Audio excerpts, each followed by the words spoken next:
नमस्कार, मी सौमित्र बोटे, मित्रमणी लाईमलाईटमध्ये. आज आपल्यासोबत आहे विजू माने आणि प्रवीण तरडे. मामाच्या गोव्याला जाऊया या सिनेमाच्या प्रमोशनसाठी सगळी टीम आत्ता पुण्यामध्ये आली आहे.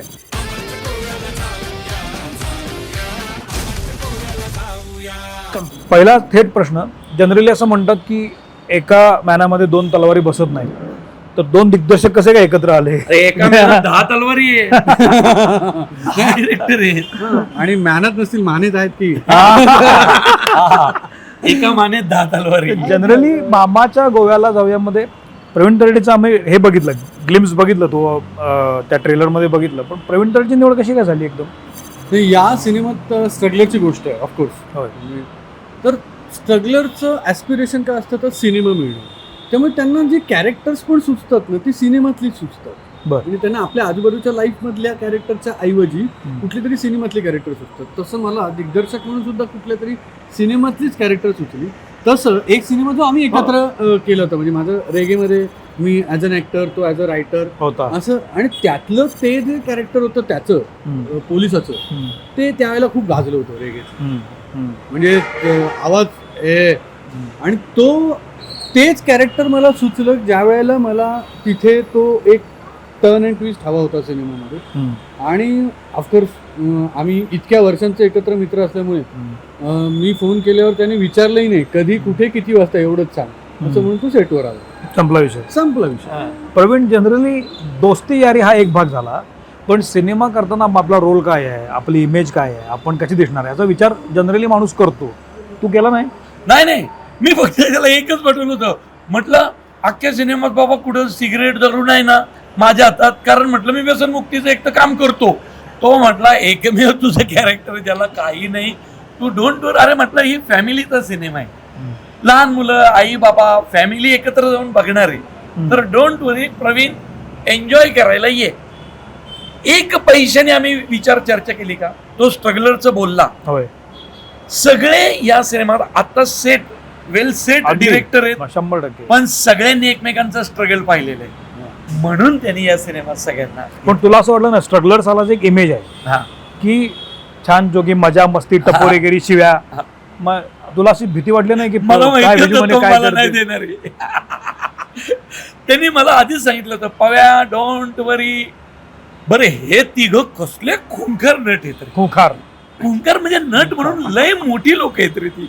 मी त्यांना म्हटलं त्यांच्या समोर मी आहे, तो म्हटला डोंट वरी. मी स्क्रिप्ट पण पाहिलं नाही, काय नाही, गेलो, काम केलं, काय मजा केली. तू आता त्याला मगाशी बोलतो, म्हणजे मगाशी हा म्हणाला की सर्वांनी पाहावा असा सिनेमा आहे. खरंच आहे. याचं कारण तुला सांगतो.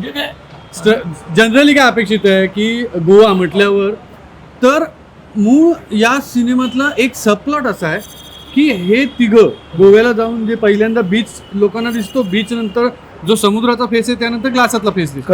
करेक्ट. पण ह्यांच्या नशिबात ग्लासातला थेंब नाही, हा एक सबप्लॉट चालतो शेवटपर्यंत. ह्या मित्रांना एकही थेंब दारू पिता आलेली नाही सिनेमा. हो व्यसनमुक्तीशी काम करणाऱ्या मित्रासोबत असलेल्या माणसामुळे, दिग्दर्शक असल्यामुळे कदाचित त्यांच्यावर इंटरेस्टिंग आहे. एक लक्षात ठेव, युए सर्टिफिकेट आहे रे. युए. तर काहीतरी कारण असेल ना, म्हणजे सेन्सॉरची इच्छा आहे की सगळ्यांनी बघावं, मजा करावी. आणि भाषेबद्दल म्हणशील तर आता देशाने पाहिली काय भाषा खरी आहे, वा, ज्याला टॅबू नाही कुठलाही. ठीक आहे. या सिनेमामध्ये जर हा जेनझीचा सिनेमा असं म्हणायचं का? कोणाचा सिनेमा?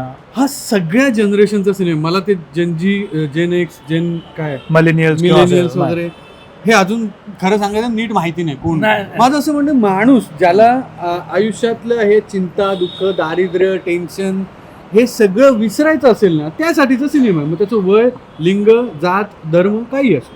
पण हा सिनेमा फक्त फुल टू एन्जॉयमेंट आहे. अरे 70चा माणूस पण स्वतःला जेन झी समजला.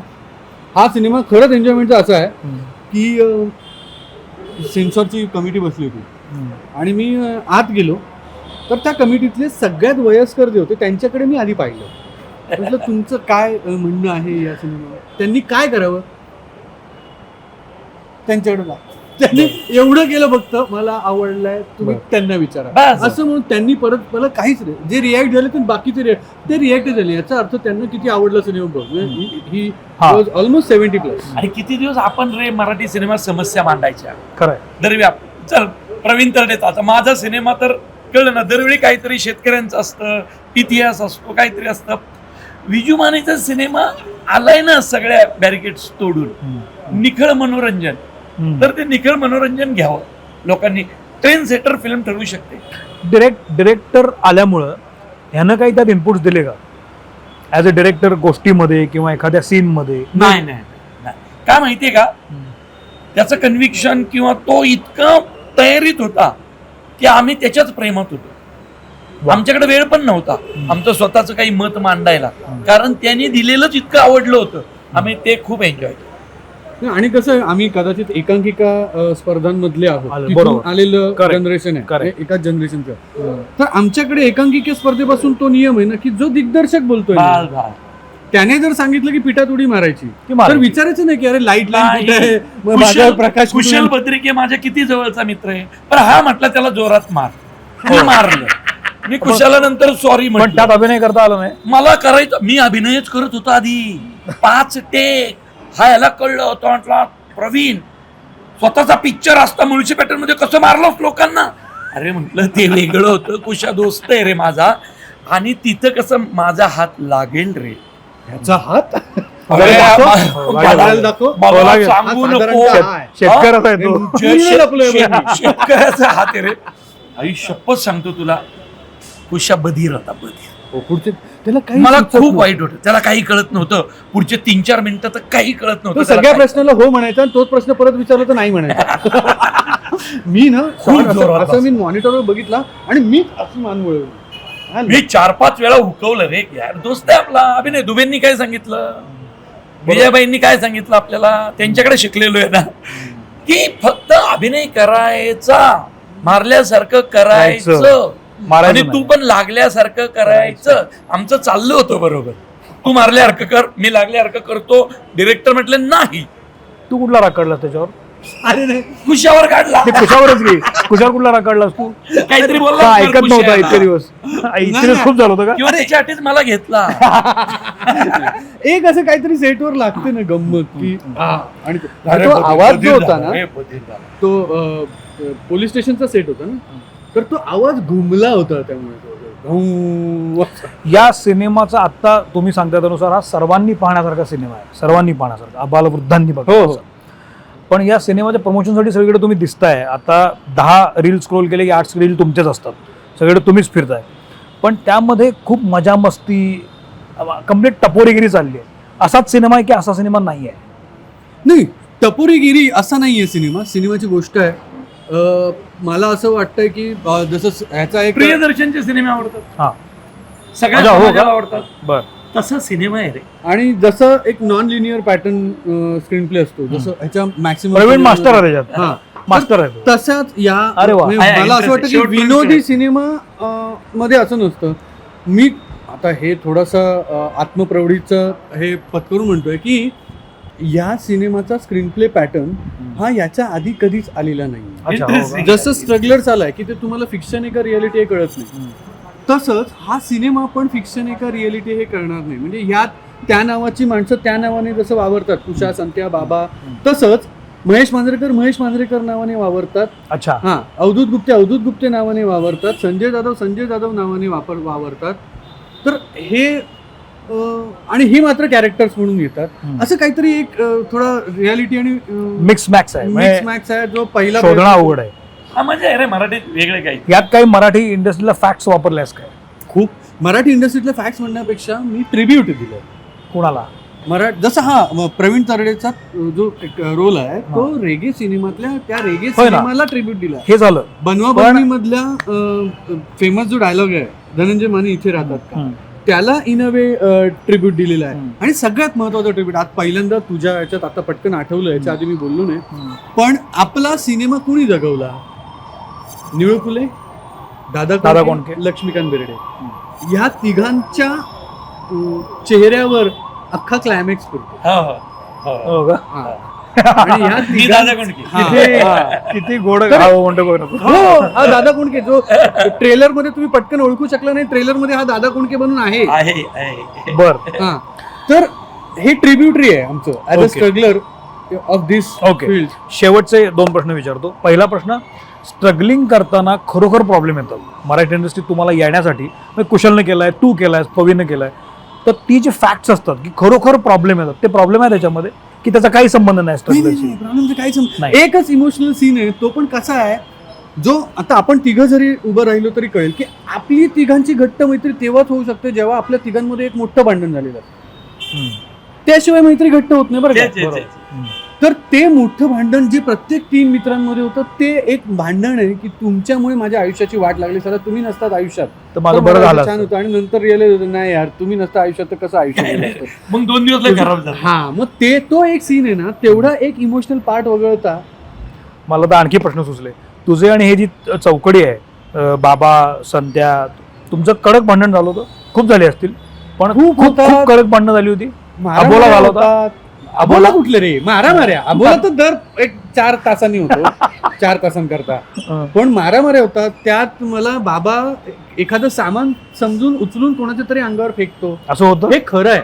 बाबाने मला, आता तुम्ही दोघं पण साऱ्या जिमवाले आहात, तर तुमच्या दोघांच्या मारामारीत जर मी यायला आलो तर हा मला सहज उचलून तुझ्यावर फेकू शकतो की नाही. आणि हे खरं घडलंय.